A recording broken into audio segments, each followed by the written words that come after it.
देख रहे हैं नेटवर्क 33 राजकुमार के साथ। तो चलिए बढ़ते हैं आज की कहानी की ओर। उस रात अचानक ही जोरों की आंधी शुरू हो गई थी, जिससे ट्रक ड्राइव करने में बहुत परेशानी होने लगी। और जब बिजली की गड़गड़ाहट के साथ बारिश शुरू हो गई तो मुझे ट्रक रोकना ही पड़ा, और मेरे साथ चल रहे 2 और ट्रक वालों को भी। उस तूफान में हमारे पास इंतज़ार करने के अलावा दूसरा कोई चारा भी नहीं था। हम लोग कुछ कर भी नहीं सकते थे, और मेरे खलासी को तो बैठे बैठे नींद सी आने लगी थी। वक्त काफ़ी ज़्यादा गुजर चुका था, मगर बारिश थमने का नाम ही नहीं ले रही थी।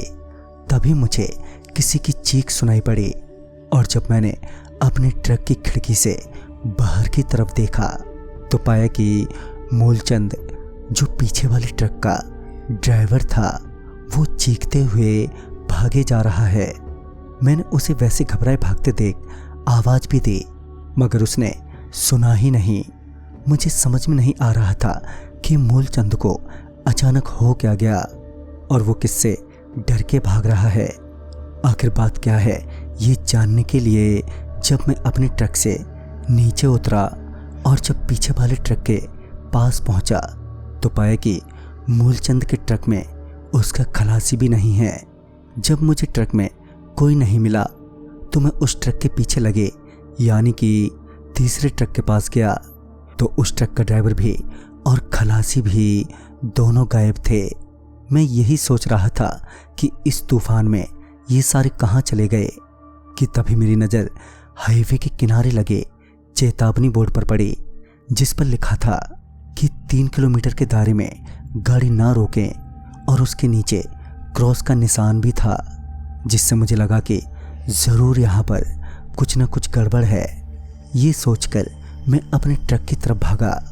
मैं अभी अपने ट्रक के पास पहुँचा ही था कि मेरा खलासी ज़ोर से चीखते हुए बोला, और उस्ताद जल्दी ट्रक में बैठो, नहीं तो आज मरे समझो। मैं तुरंत ही ट्रक में आकर बैठ गया, और मेरे बैठते ही विपिन ने ट्रक भगाना शुरू कर दिया। अभी विपिन ट्रक को भगा ही रहा था कि तभी ट्रक एक तरफ को झुकने लगी। ऐसा लग रहा था कि कोई ट्रक को एक और झुका रहा हो। इसी बीच जब मैंने ट्रक के पीछे की तरफ देखा तो पाया कि बहुत से अजीब अजीब से दिखने वाले जीव ट्रक के एक ओर लदे हुए हैं, जिस वजह से ट्रक का बैलेंस बिगड़े जा रहा था। वहीं विपिन ट्रक को फुल स्पीड में भगाए जा रहा था, और वो सारे अजीब से जीव अब धीरे धीरे सामने की तरफ बढ़े आ रहे थे। और देखते ही देखते वो सारे ट्रक की खिड़कियों के पास पहुंच गए और अंदर घुसने की कोशिश करने लगे। तभी विपिन डरते हुए बोला, वो देखो उस्ताद सामने। उसके कहने पर जब मैंने सामने देखा तो पाया कि सड़क के ठीक बीचों बीच हमारे दूसरे ट्रक वाले भाई खड़े हैं, मगर उनका चेहरा अब बिल्कुल बदल चुका था। तभी विपिन ने उन्हें कुचलते हुए ट्रक आगे निकाल दिया।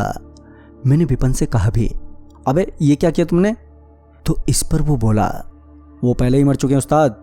और फिर कुछ ही देर बाद वो तूफान बंद हो गया, और फिर एक गहरी खामोशी छा गई। अब हमारे ट्रक पर भी वो अजीब से जीव नहीं थे।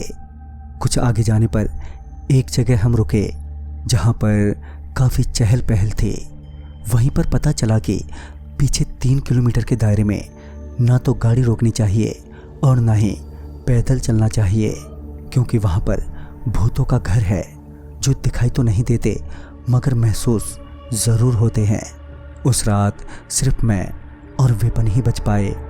बाकी के 4 लोगों का कभी पता नहीं चल पाया कि आखिर वो गए तो गए कहाँ। तो दोस्तों इस कहानी में बस इतना ही। तब तक के लिए बाय एंड टेक केयर।